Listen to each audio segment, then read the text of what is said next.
As luzes de neon do corredor do Hospital de São João no Porto piscavam sobre a minha cabeça, criando um ritmo hipnótico que me fazia querer desistir.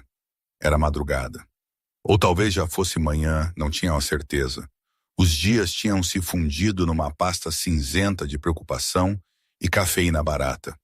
O meu filho, o Pedro, mal dava para ver na imensidão daquela cama de hospital.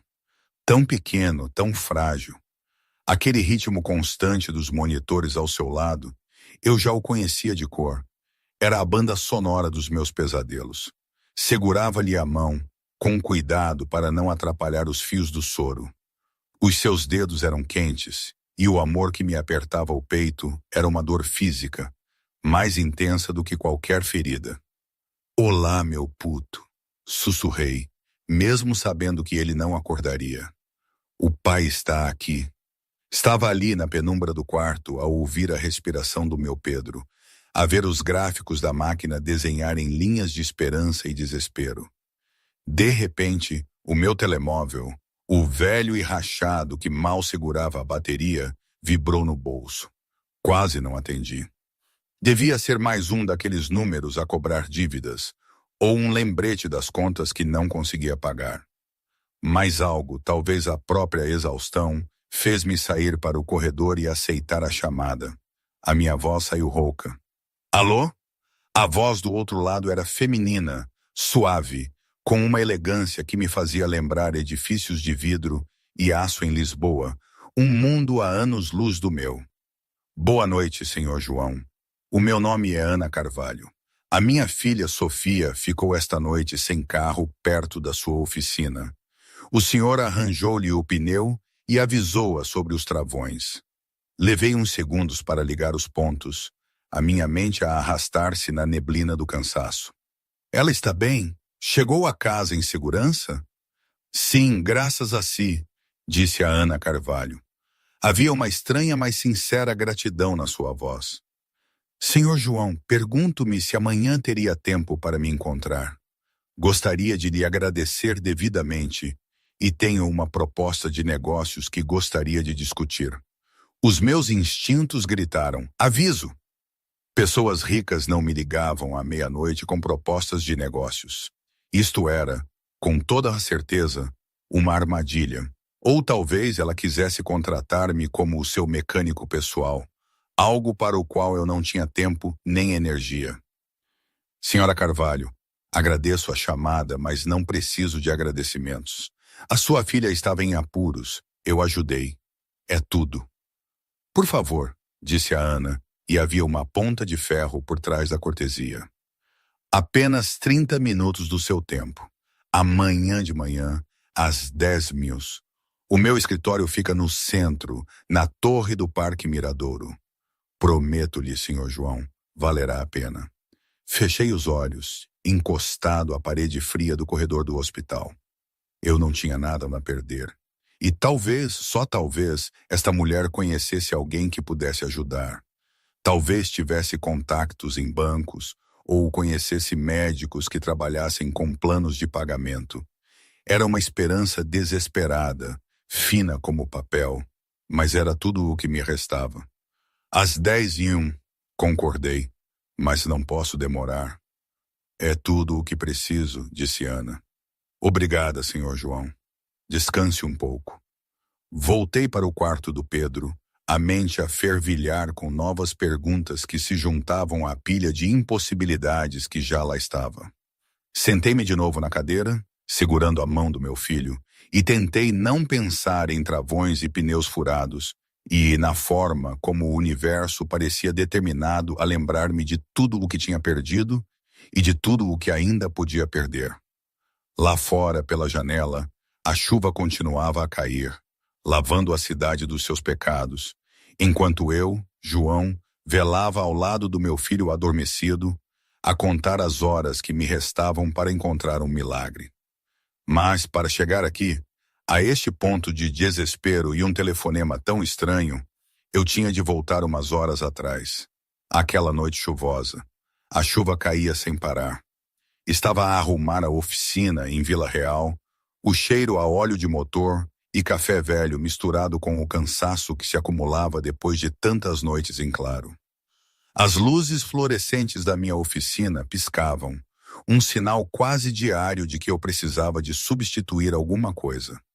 Lá fora, a chuva de outubro batia incessantemente no telhado de chapa, criando um ritmo monótono que me acompanhava há uma década. As minhas mãos moviam-se com a eficiência de quem já tinha apertado e desapertado cada parafuso 1000 vezes. Mas a minha mente estava a quilômetros dali. Mais especificamente, num quarto de hospital no Porto, onde o meu filho Pedro, de 8 anos, dormia sob as luzes brilhantes, com um coração que o estava a abandonar. A chamada chegou naquela manhã, às 7h15, assim que abri a oficina. Doutora Patrícia Inverno, especialista em cardiologia. A sua voz era clínica, mas não fria. A condição do Pedro tinha piorado durante a noite. A cirurgia de que falávamos, aquela para a qual eu andava a poupar cada tostão, a juntar trocos de cada mudança de óleo e reparação de travões, não podia esperar mais. 85 mil euros. 36 horas. As palavras atingiram-me como um murro no estômago, tirando-me o fôlego de uma forma que 10 anos de trabalho árduo nunca tinham feito. O seguro cobriria uma parte, talvez metade, se tivesse sorte, mas o resto era comigo.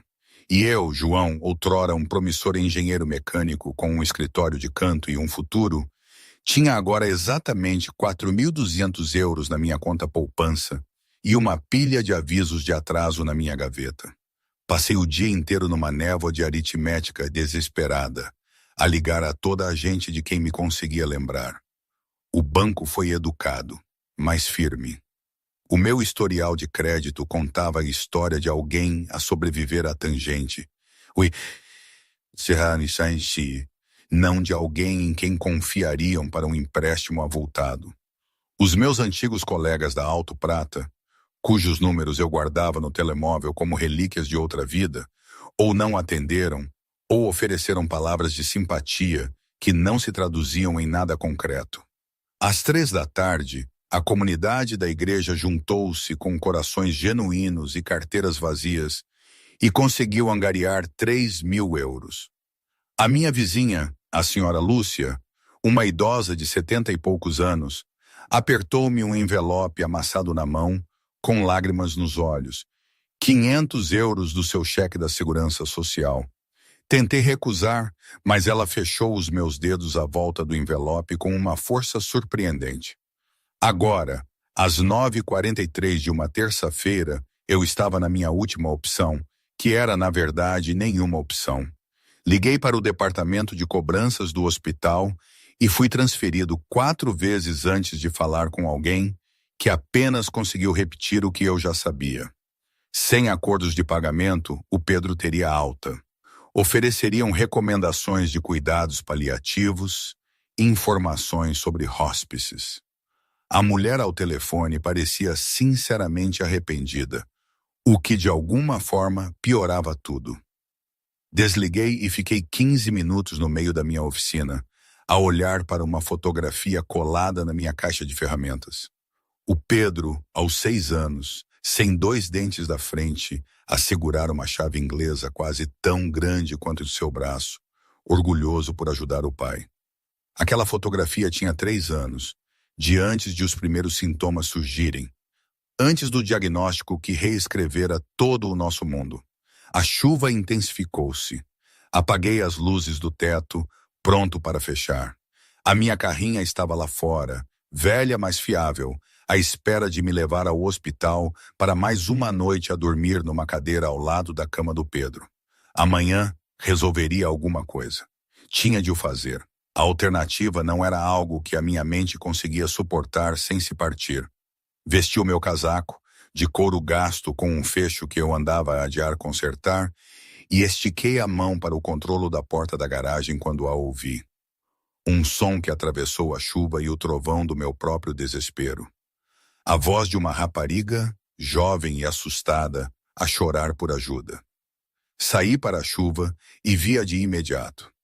Não devia ter mais de 16 anos. Estava ao lado de um Mercedes preto que brilhava mesmo com a luz fraca do candeeiro de rua.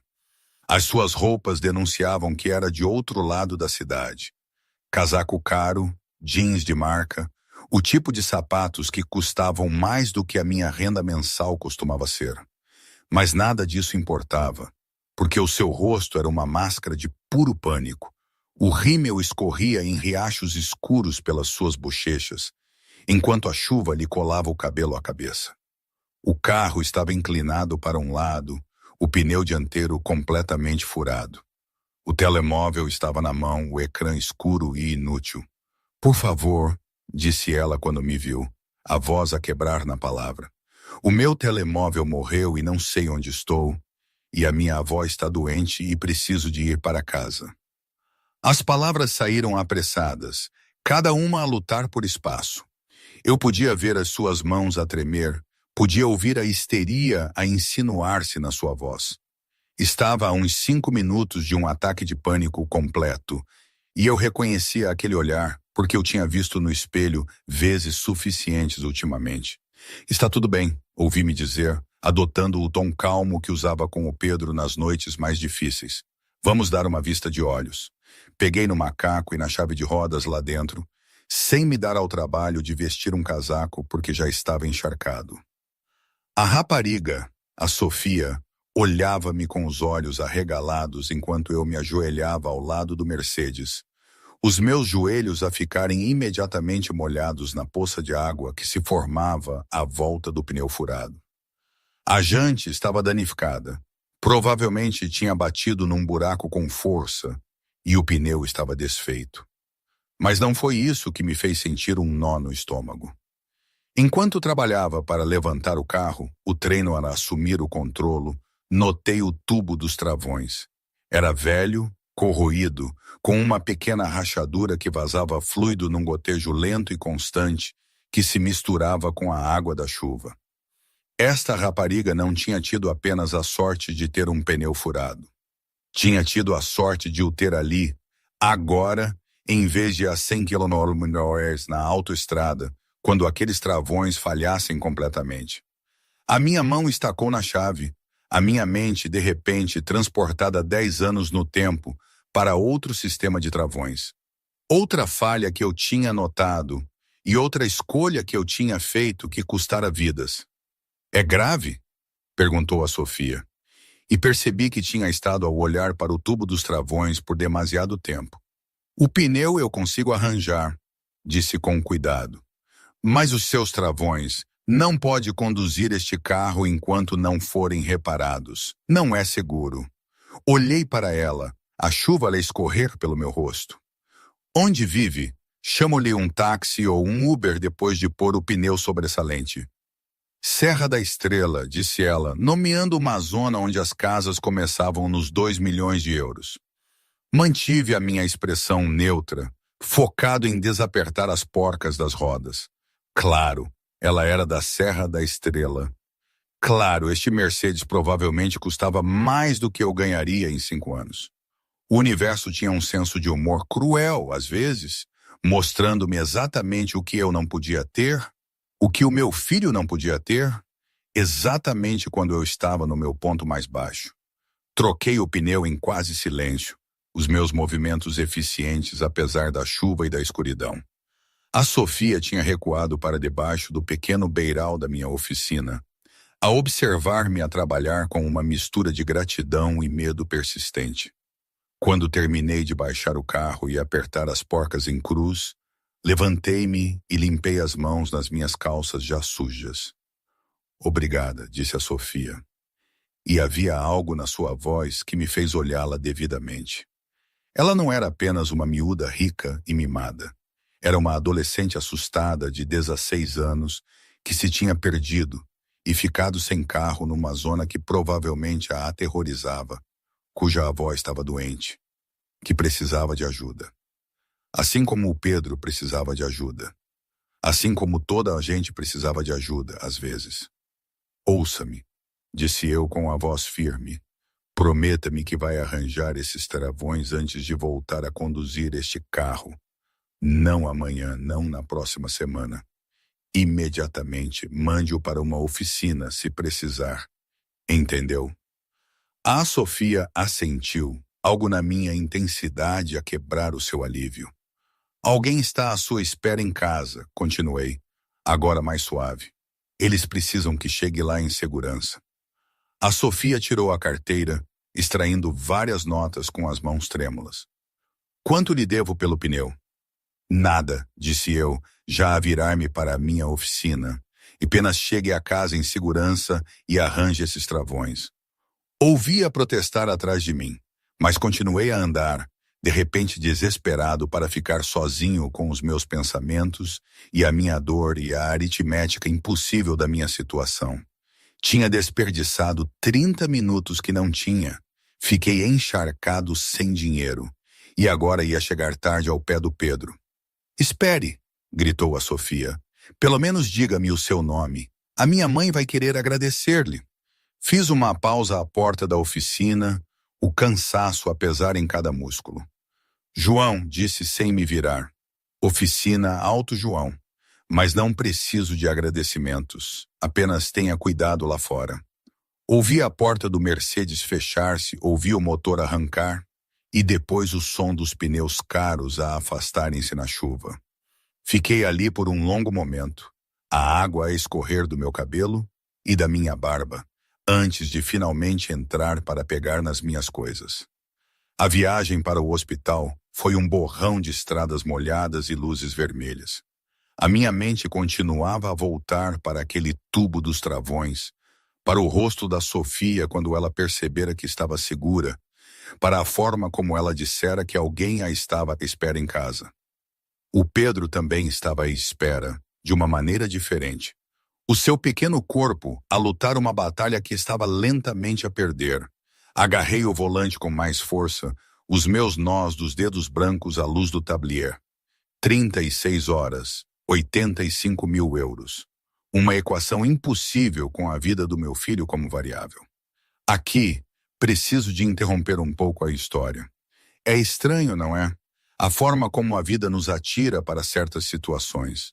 Um dia estás a lutar por cada cêntimo, a ver o teu mundo desabar, e no dia seguinte aparece uma rapariga mimada com um carro avariado na tua porta. Lembro-me de pensar, mas que raio de coincidência é esta? Preciso de dinheiro para salvar o meu filho. E o universo decide atirar-me esta miúda rica para a porta, sem dinheiro para me pagar. Era tão irônico, quase cruel. E a forma como o tubo dos travões estava corroído.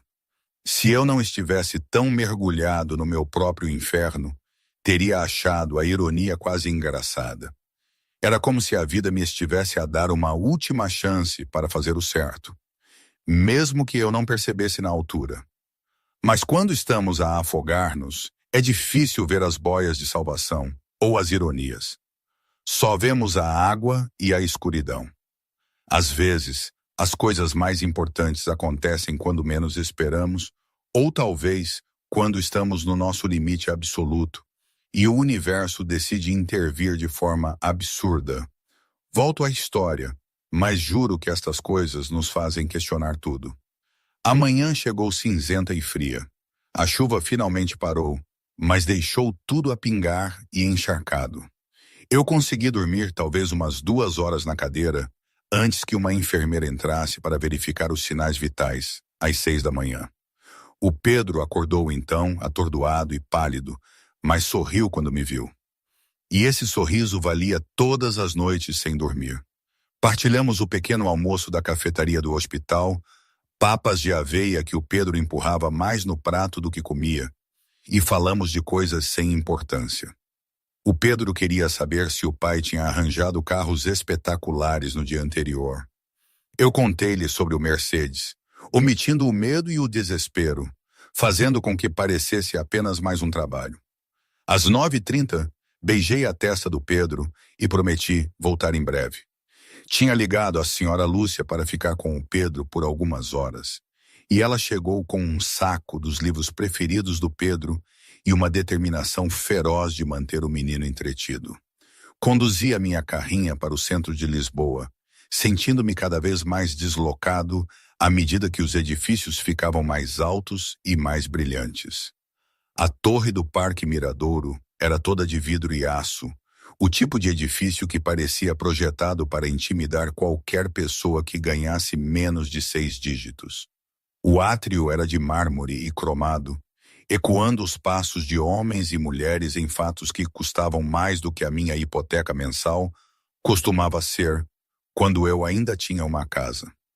A recepcionista indicou-me os escritórios executivos no 48º andar e eu subi no elevador com o estômago a remoer.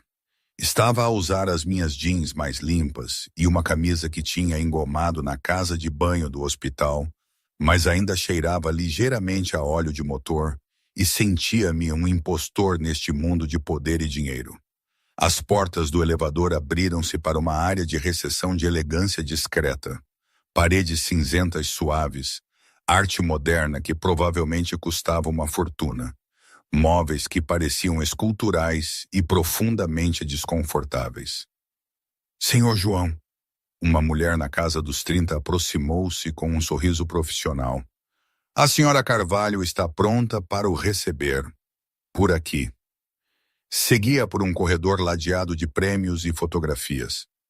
Ana Carvalho a apertar as mãos a políticos, a cortar fitas, a aceitar placas. Isto não era apenas riqueza. Era riqueza influente. O tipo de dinheiro que se movia pelo mundo e o mudava. O escritório de Ana Carvalho podia ter alojado a minha oficina inteira, 2 vezes.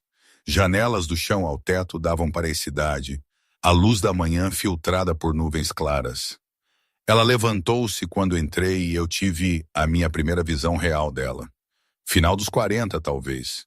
Elegante de uma forma que parecia sem esforço, vestindo um fato azul escuro que provavelmente custava mais do que a cirurgia do Pedro.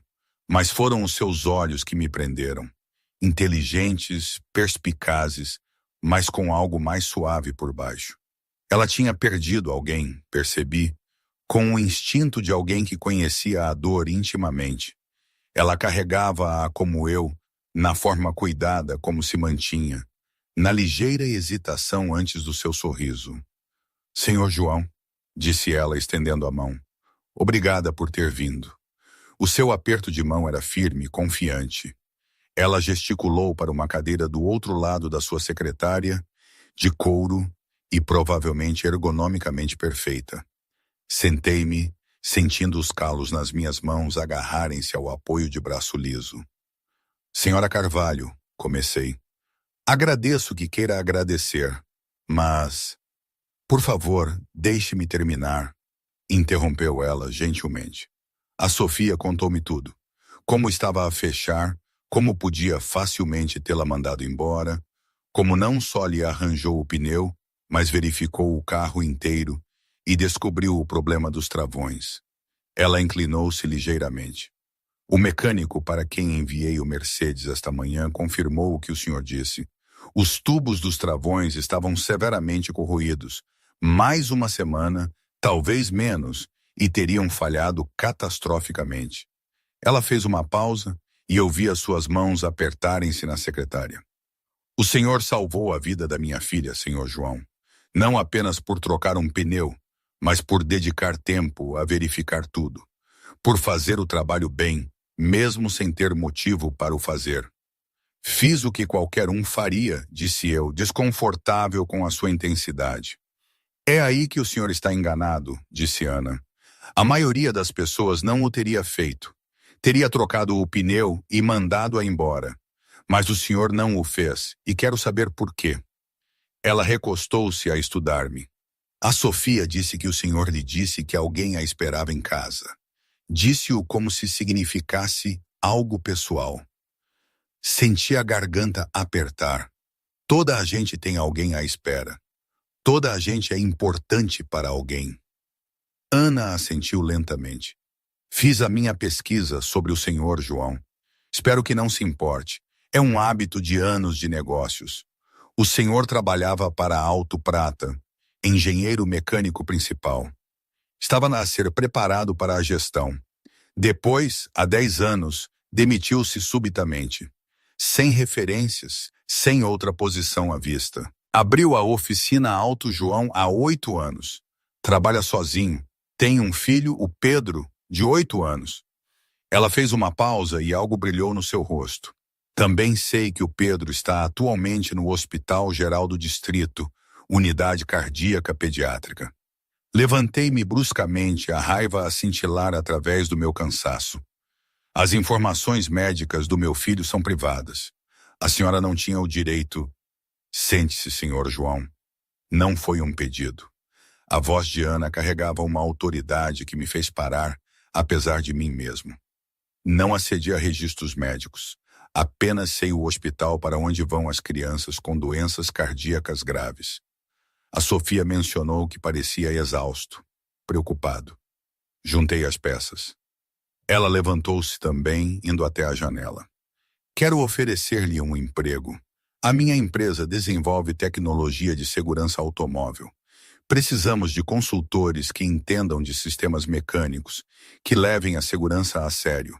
A posição paga 150 mil euros por ano. Afundei-me de novo na cadeira. O número a atingir-me como um golpe físico. Era mais do que eu tinha ganhado nos últimos 3 anos juntos.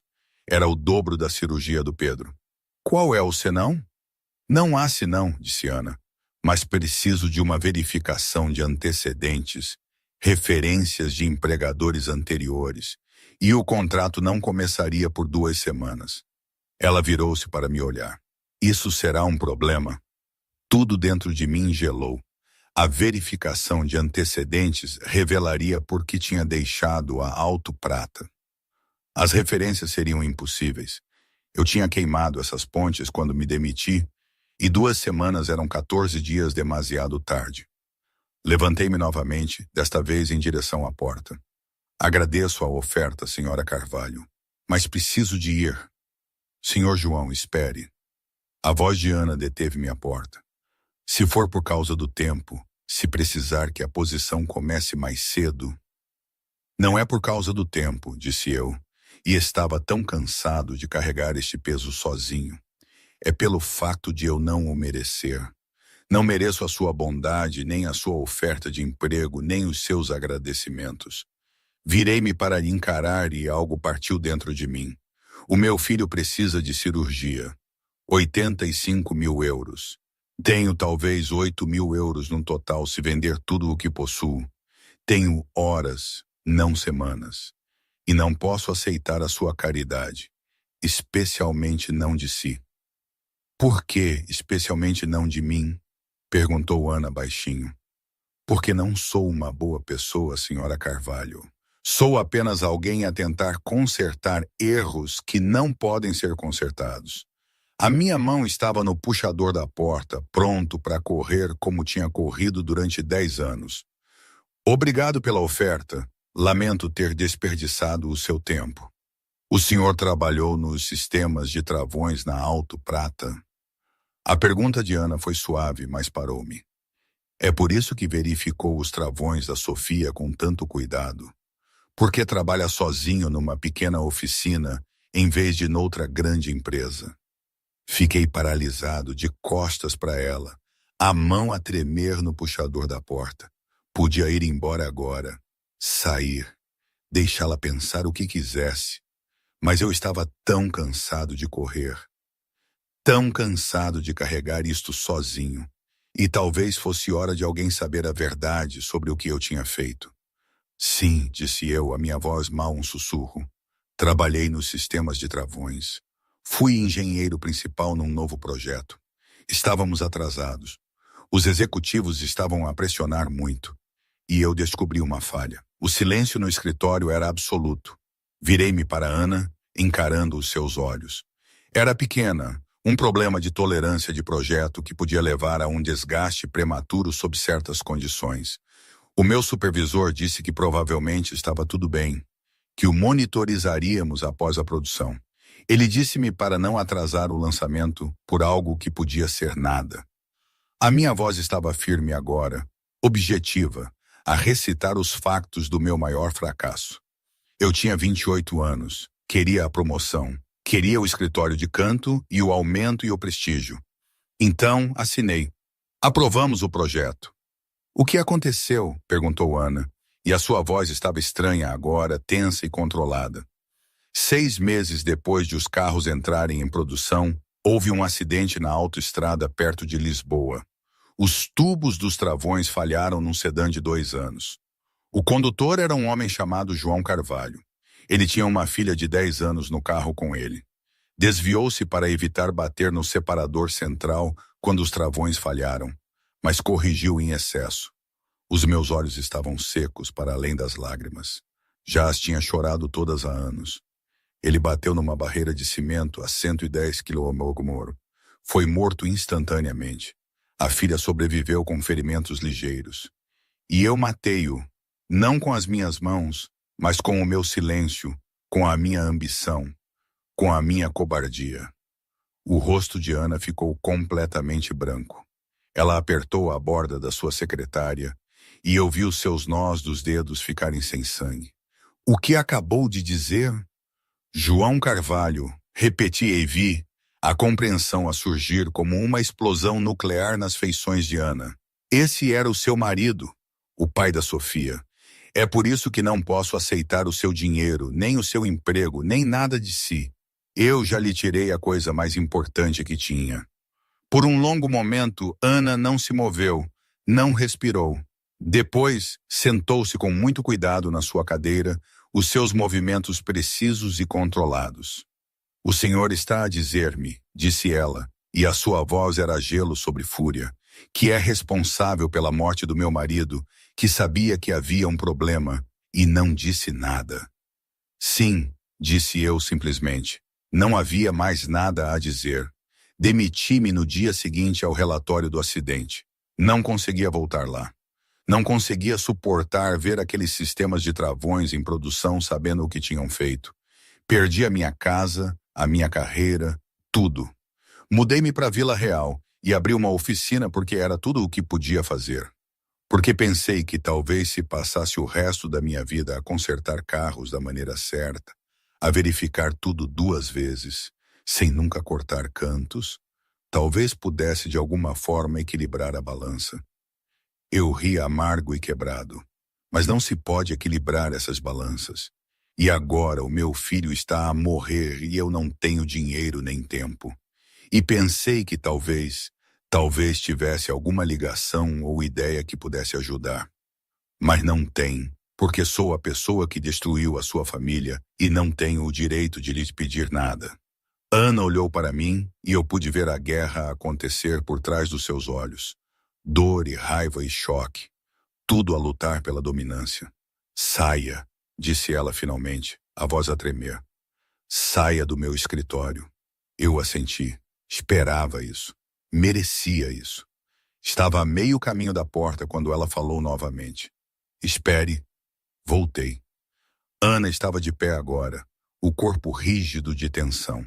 Conte-me sobre a verificação de antecedentes. Por que seria um problema? Porque quando me demiti da Auto Prata, certifiquei-me de que não podiam enterrar o que aconteceu. Apresentei relatórios. Falei com investigadores de segurança. A empresa fez um acordo com a sua família discretamente, mas internamente houve caos. Eles colocaram-me na lista negra. Quem ligar para uma referência ouvirá que sou difícil, que causei problemas, que custei milhões à empresa. Nunca dirão por quê, mas certificar-se-ão de que ninguém me contrata. Encarei os seus olhos. Fiz a minha escolha há 10 anos. Tenho pagado por ela desde então. E o seu filho? Perguntou Ana. Quanto tempo ele tem? Horas, disse eu. Talvez 30 agora. Sem a cirurgia darão alta. Mandá-lo-ão para casa comigo, para ficar confortável. As palavras prenderam-se na minha garganta. Ele tem 8 anos. Quer ser engenheiro como o pai. Não sabe que o pai é a razão pela qual as pessoas morrem quando confiam em coisas avariadas. Ana moveu-se para a janela, de costas para mim, a sua silhueta escura contra o céu cinzento da cidade.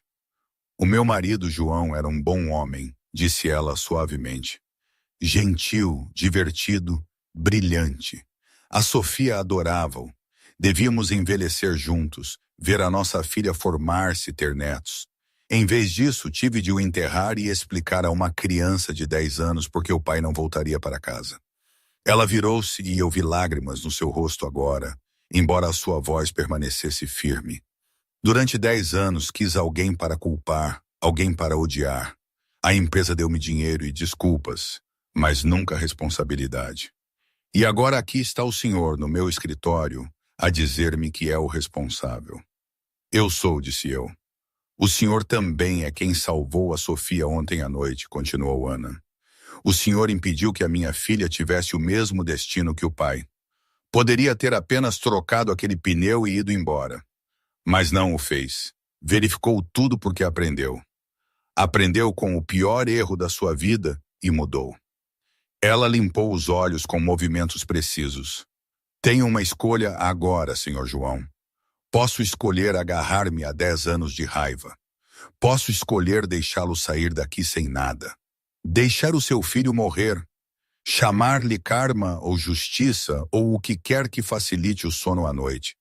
Ou posso escolher outra coisa. Esperei, sem compreender, sem ousar ter esperança. Ana abriu a gaveta da sua secretária e tirou um cheque. Posso escolher quebrar o ciclo, disse ela, escrevendo com traços rápidos e decisivos. Posso escolher que algo de bom venha dessa tragédia. Posso escolher salvar uma vida em vez de me agarrar a uma morte. Ela rasgou o cheque e estendeu-o para mim. 85.000 euros para a cirurgia do Pedro. Olhei para o cheque, para os números ali escritos, e as minhas pernas cederam. Sentei-me pesadamente na cadeira, as mãos a tremerem demais para o alcançar. Não posso, consegui dizer. Não posso aceitar isso de si. Não depois do... Pode, disse Ana firmemente. Não porque eu mereça. Não porque apague alguma coisa, mas porque o Pedro merece. Porque ele é um menino de 8 anos que quer ser engenheiro e não tem nada a ver com os erros que o pai cometeu. Ela colocou o cheque na secretária à minha frente. Isto não é perdão, Sr. João. Não sei se o consigo perdoar. Talvez um dia, talvez não, mas isto é uma escolha para deixar algo de bom acontecer, uma escolha para honrar o meu marido, o João Carvalho, salvando a vida de uma criança da forma como não pude salvar a dele. Peguei no cheque com as mãos trêmulas, a olhar para a assinatura de Ana, para o valor que significava a vida para o meu filho. Por que, sussurrei, depois de tudo o que lhe contei, por que faria isto? Porque ontem à noite o senhor protegeu a minha filha, disse Ana. Viu uma rapariga assustada que precisava de ajuda e ajudou-a. Embora tivesse todos os motivos para fechar a sua oficina e ir embora. O senhor avisou-a sobre os seus travões, não porque tivesse de o fazer, mas porque não suportava a ideia de ela morrer da mesma forma que o meu marido, o João, morreu. Sentou-se à minha frente, e eu vi a exaustão no seu rosto que igualava a minha. O senhor tem tentado salvar vidas há 10 anos, uma verificação de travões de cada vez. Não pode trazer o João de volta, mas pode salvar o Pedro, e talvez isso importe. A porta do escritório abriu-se e a Sofia entrou, parando de repente quando me viu. Mãe, está tudo bem? Ana olhou para a filha, depois para mim, e algo mudou na sua expressão. Sofia, vem cá, quero que conheças alguém. Sofia aproximou-se com cautela, sentindo claramente a tensão. Este é o João. Ele é o homem que salvou a tua vida ontem à noite. E Ana fez uma pausa, escolhendo as suas palavras com cuidado. Ele também é alguém cuja vida o teu pai salvou, de certa forma. Ele cometeu erros muito sérios que magoaram a nossa família. Mas ele aprendeu com eles. E porque ele aprendeu, estava lá para te ajudar quando precisaste. Sofia olhou entre nós, a confusão clara no seu rosto jovem. Não entendo. Não precisas de entender, disse Ana gentilmente. Não agora. O que precisas de saber é que o Sr. João tem um filho muito doente e nós vamos ajudá-lo, porque é isso que o teu pai, o João, teria querido. Ele sempre acreditou que as pessoas mereciam segundas oportunidades. Ela virou-se para mim. Leve esse cheque para o hospital. Salve o seu filho. E quando ele estiver recuperado, se ainda quiser o emprego, é seu. Sem verificação de antecedentes, sem referências. Apenas um pai que aprendeu a fazer o que é certo, mesmo quando é difícil. Levantei-me, o cheque agarrado na minha mão como uma tábua de salvação. Queria dizer algo profundo, algo que capturasse a magnitude do que a Ana acabara de fazer. Mas tudo o que me saiu foi: obrigado, não mereço isto, mas obrigado. Não, disse Ana baixinho, não merece, mas o Pedro sim. Agora vá. Eu fui. Corri pelo elegante escritório, ignorando os olhares assustados de assistentes e executivos. Desci no elevador 42 andares com o coração a martelar no meu peito. Conduzi até ao banco num transe, mal conseguindo ver através das lágrimas que me escorriam pelo rosto. A caixa processou o cheque com eficiência profissional, sem notar ou importar-se que o homem à sua frente segurava a vida do seu filho num pedaço de papel. Liguei para o hospital do parque de estacionamento, a minha voz a quebrar, enquanto lhes dizia que tinha o dinheiro para agendar a cirurgia imediatamente. Quando cheguei ao quarto do Pedro, a equipa médica já estava a mobilizar-se. O Pedro estava acordado, assustado com toda a atividade repentina, e eu abracei-o com o máximo cuidado possível, com todos os tubos e fios. Olá, meu puto, disse eu, a voz embargada pela emoção. Adivinha? Vais ter a tua cirurgia hoje. A sério? Os olhos do Pedro arregalaram-se. Conseguiste o dinheiro? Sim, disse eu, apertando a minha testa contra a do Pedro. Consegui o dinheiro. Alguém muito especial ajudou-nos. Alguém que acredita que vales a pena ser salvo. Claro que sim, disse o Pedro, com a simples confiança das crianças. Vou ser engenheiro como tu, pai. Vou construir coisas que ajudem as pessoas. Fechei os olhos, segurando o meu filho perto, a pensar na escolha de Ana Carvalho e na morte do João Carvalho e no peso impossível da culpa e da graça entrelaçadas. Vai ser melhor do que eu, sussurrei. Muito melhor. Levaram o Pedro para a cirurgia 3 horas depois. Passei essas horas a explicar o procedimento, a fazer piadas, a ser corajoso para o meu filho de uma forma que nunca tinha sido corajoso para mim. Quando o levaram na maca, o menino sorriu para mim e disse: Até já, pai. Amo-te. E eu disse o mesmo, as palavras a carregar todo o amor, medo e esperança desesperada do meu coração. A cirurgia durou 7 horas.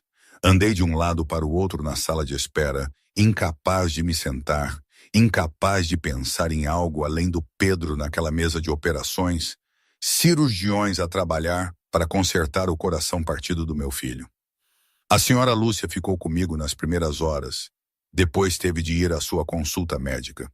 Eu estava sozinho quando a doutora Inverno finalmente apareceu. Ainda com as suas fardas cirúrgicas, a máscara puxada para baixo para revelar um sorriso cansado, mas genuíno. Ele correu muito bem, disse ela, e as minhas pernas cederam pela segunda vez naquele dia. Sentei-me pesadamente no chão da sala de espera, e a doutora Inverno agachou-se ao meu lado. A cirurgia correu perfeitamente, ele está em recuperação agora. Será um longo caminho, muita cura pela frente. Mas, João, ele vai ficar bem. Cobri o rosto com as mãos e chorei. Grandiosos soluços que eu tinha contido durante meses, anos, uma década. Chorei pelo Pedro e pelo João Carvalho, e pela graça impossível de ter uma segunda oportunidade que não merecia. A doutora Inverno deixou-me chorar, a sua mão firme no meu ombro. E, eventualmente, a tempestade passou e eu pude respirar de novo. Deixaram-me ver o Pedro 1 hora depois. O meu filho estava pálido e pequeno na cama de recuperação, o peito envolto em ligaduras, máquinas a monitorizar cada respiração e batimento cardíaco. Mas ele estava vivo. Ele ia viver. Peguei na mão do Pedro com cuidado, atento aos tubos de soro, e observei o meu filho dormir o sono medicado da cura. Lá fora, pela janela, a tarde estava a transformar-se em noite, as luzes da cidade a começarem a brilhar na escuridão crescente. O meu telemóvel vibrou, uma mensagem de um número desconhecido. Como está ele? Olhei para a mensagem, depois digitei com uma mão, sem largar o Pedro. Cirurgia bem-sucedida. Vai conseguir. Obrigado. Passarei o resto da minha vida a tentar merecer o que fez hoje. A resposta veio rapidamente, Nintendo. Não tem de o merecer. Apenas faça melhor. É tudo o que qualquer um de nós pode fazer. Depois, outra mensagem. A Sofia quer visitá-lo quando o Pedro se sentir melhor, se estiver de acordo. Olhei para o meu filho adormecido, para a subida e descida do seu peito, para o monitor a mostrar um coração que estava a aprender a bater corretamente. Seria uma honra, digitei em resposta. Os dias que se seguiram desfocaram-se numa rotina de visitas ao hospital e de cura. O Pedro recuperou mais rápido do que todos esperavam. A resiliência da juventude a levá-lo em frente. No final da primeira semana, ele já estava sentado e a queixar-se da comida do hospital, o que a doutora Inverno disse ser um ótimo sinal. Ana e Sofia vieram visitar-nos no 9º dia, trazendo flores e um carro telecomandado que o Pedro imediatamente quis desmontar para ver como funcionava. Eu observava a Ana e o meu filho a falar sobre princípios de engenharia. Vi a forma como ela sorria ao entusiasmo do Pedro. Vi a Sofia a fazer desenhos com o Pedro nos momentos de sossego. Ele lembra-me o João, disse Ana baixinho, enquanto as crianças estavam absorvidas na sua atividade. Ela e eu estávamos junto à janela, mantendo uma distância cautelosa, sempre a querer saber como as coisas funcionavam, sempre a acreditar que podia consertar qualquer coisa. Lamento, disse eu, porque nunca pararia de lamentar. Sei que isso não muda nada, mas eu sinto muito. Eu sei que sim, respondeu Ana. Foi por isso que fiz a escolha que fiz. Virou-se para me olhar. A oferta de emprego ainda está de pé. Quando o Pedro estiver bem o suficiente para voltar a trabalhar, venha ter comigo. Acertaremos os detalhes. Por quê? Perguntei. Por que me quereria perto da sua empresa depois do que fiz? Ana ficou em silêncio por um momento, a observar a Sofia a rir de algo que o Pedro dissera. Porque passei 10 anos a construir uma empresa focada na segurança automóvel. Prestei depoimento no parlamento. Pressionei por regulamentos mais rigorosos. Fiz tudo o que pude para garantir que o que aconteceu ao João não aconteça a mais ninguém. Ela encarou os meus olhos. Mas preciso de pessoas que entendam o que acontece quando a segurança é comprometida. Pessoas que viveram com as consequências. Pessoas que nunca, jamais voltarão a cortar cantos. Esse é o senhor, João. O senhor é alguém que verifica cada linha de travão 2 vezes, porque não suporta a ideia de outra família perder o que nós perdemos. Não mereço a sua confiança, disse eu. Talvez não, concordou Ana, mas o Pedro merece um pai que o possa sustentar, e outras famílias merecem engenheiros que levem a segurança a sério. Então, vamos chamar de contas saldadas. 3 meses depois, eu, João, entrei na Tecnologias Carvalho para o meu primeiro dia de trabalho. O Pedro estava em casa, saudável, a correr com uma energia que compensava todos os meses em que esteve doente. A cicatriz no peito estava a cicatrizar. Um lembrete de quão perto estivemos de perder tudo. As minhas próprias cicatrizes eram diferentes, invisíveis, carregadas na forma cuidadosa como abordava cada projeto e nos pesadelos que ainda me acordavam às vezes. Na fotografia que guardava do João Carvalho, da qual ninguém sabia. O meu escritório era pequeno, mas tinha uma janela com vista para a cidade. Na minha secretária coloquei 2 fotografias. Uma era do Pedro no parque pós-cirurgia, os braços abertos como se estivesse a tentar abraçar o céu. A outra era o velho recorte de jornal sobre o acidente do João Carvalho, agora emoldurado. Ana tinha me perguntado por que o guardava. E eu disse-lhe a verdade. Nunca quis esquecer o que as minhas escolhas custaram, o que salvaram, quão tênue era a linha entre os dois. O trabalho era desafiador, gratificante de uma forma que eu não sentia há anos. Treinava novos engenheiros, enfatizava protocolos de segurança, revia projetos com uma atenção meticulosa que alguns achavam excessiva e outros passaram a respeitar.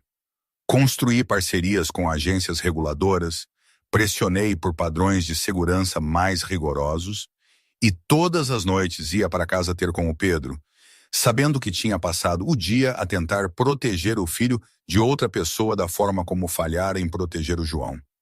Ana e eu mantivemos uma relação profissional cuidadosa que, lenta e tentativamente, se transformou em algo parecido com amizade.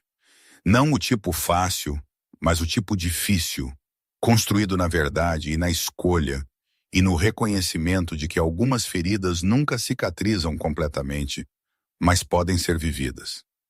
Sofia e Pedro tornaram-se amigos genuínos. O laço improvável entre eles, algo que nenhuma das famílias esperava, mas que ambos passaram a valorizar. No primeiro aniversário da cirurgia do Pedro, levei o meu filho a acampar pela primeira vez.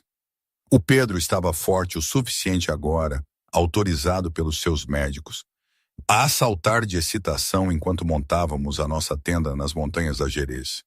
Naquela noite, sentados à volta da fogueira com as estrelas a girar sobre nós, o Pedro fez a pergunta que eu esperava. Pai, por que é que verifica sempre tudo 2 vezes? Mesmo em casa, mesmo quando não interessa. Olhei para a fogueira, a observar as chamas a dançar. Porque tudo importa, meu puto. Cada escolha que fazemos, cada atalho que pensamos em cortar, cada vez que decidimos que algo provavelmente está bem, tudo isso importa. As vidas das pessoas dependem de fazermos o nosso trabalho bem. Olhei para o meu filho, vendo a filha do João Carvalho na minha mente, vendo o homem que morreu porque eu tive demasiado medo de falar. Aprendi isso da forma mais difícil. Cometi um erro uma vez que magoou pessoas. E prometi a mim mesmo que nunca mais cometeria esse tipo de erro. Que tipo de erro? Perguntou o Pedro, o seu rosto sério à luz da fogueira. O tipo em que eu sabia que algo estava errado, mas não disse nada porque estava com medo, disse eu honestamente. Alguém morreu por causa da minha escolha. E não posso trazê-lo de volta, mas posso garantir que nunca mais deixo que aconteça. O Pedro ficou em silêncio por um longo momento, a processar isto. Depois disse, é por isso que a senhora Ana nos ajudou? Porque tu ajudaste a Sofia em parte, disse eu, mas também porque a senhora Ana fez uma escolha. Ela podia ter ficado zangada comigo por coisas que fiz há muito tempo. Em vez disso, ela escolheu ajudar-te. Ela escolheu deixar algo de bom vir de algo mal. Puxei o Pedro para mim, inspirando o cheiro à madeira e ar da montanha e segundas oportunidades. Tu já estás a fazer melhor do que eu, disse eu baixinho, apenas por seres tu. Sentamo-nos em silêncio confortável, pai e filho, sob estrelas que tinham testemunhado inúmeros fracassos e triunfos humanos, que continuariam a arder muito depois de os nossos pequenos dramas se terem desvanecido. Pensei na Ana no seu escritório naquela manhã, no cheque que tinha escrito e na escolha que tinha feito. Pensei no João Carvalho, que se fora há 10 anos, mas que ainda moldava vidas através das ondulações da sua morte. Pensei na Sofia, próspera e forte, a levar a memória do pai avante. E pensei na rapariga a chorar ao lado de um Mercedes avariado. E como aquele único momento de escolha em ajudar tinha de alguma forma levado a tudo isto. O passado não podia ser apagado. Eu sabia disso. Eu carregava a morte do João Carvalho comigo. Carregá-la-ia até a minha própria morte, um peso que nunca se aliviaria completamente. Mas ao lado desse peso estava o riso do Pedro, estava o conhecimento de que outras famílias estavam mais seguras por causa do trabalho que eu fazia agora. Estava a graça impossível que a Ana me mostrara. Não era redenção. Na verdade, não. Redenção sugeria que as balanças podiam ser equilibradas, que boas ações suficientes podiam apagar uma escolha terrível, mas era algo.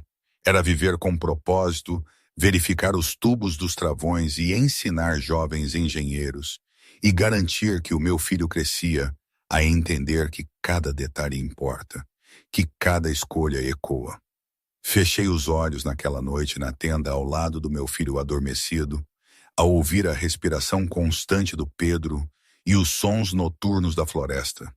Eu tinha sobrevivido a 36 horas impossíveis e emergido do outro lado mudado.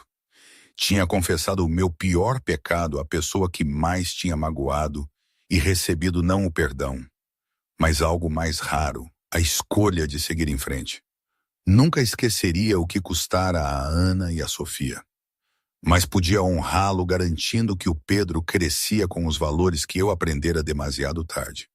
Podia passar todos os dias a fazer o meu trabalho corretamente, a verificar cada sistema 2 vezes, a falar quando algo estava errado, por muita pressão que houvesse para ficar calado. Não era absolvição. Era algo mais prático e mais poderoso. Era propósito. E para mim, João, pai, engenheiro e homem, a tentar diariamente ganhar uma segunda oportunidade que sabia que não merecia, isso era suficiente. O amanhã traria mais um dia de trabalho preciso e escolhas cuidadosas. Mais um dia de ser o pai de quem o Pedro precisava. O engenheiro em quem a Ana confiava. O homem que aprendera com o seu pior erro e se recusava a repeti-lo. Uma linha de travão verificada, um sistema verificado, uma vida protegida de cada vez. Nunca seria o suficiente para equilibrar as balanças, mas era tudo o que eu tinha para oferecer. E assim eu oferecia-o completamente, sem guardar nada. E pela manhã, quando o Pedro acordasse com o sol e quisesse explorar a floresta, eu ensinar-lhe-ia sobre as árvores e os pássaros e o delicado equilíbrio da natureza, onde cada peça importa, onde remover um elemento pode colapsar todo o sistema. Ensiná-lo-ia sobre engenharia e integridade e o peso da responsabilidade. Ensiná-lo-ia que ser corajoso não é sobre nunca ter medo, é sobre fazer a coisa certa mesmo quando se tem. E talvez, só talvez, o Pedro cresceria para ser o engenheiro que eu deveria ter sido desde o início. Não perfeito, mas honesto. Não destemido, mas com princípios. Não porque o pai era um herói, mas porque o pai era um homem que falhara catastroficamente e aprendera a fazer melhor. Essa era a história que eu, João, estava a descrever agora. Um dia de cada vez, uma escolha cuidadosa de cada vez, e era o suficiente.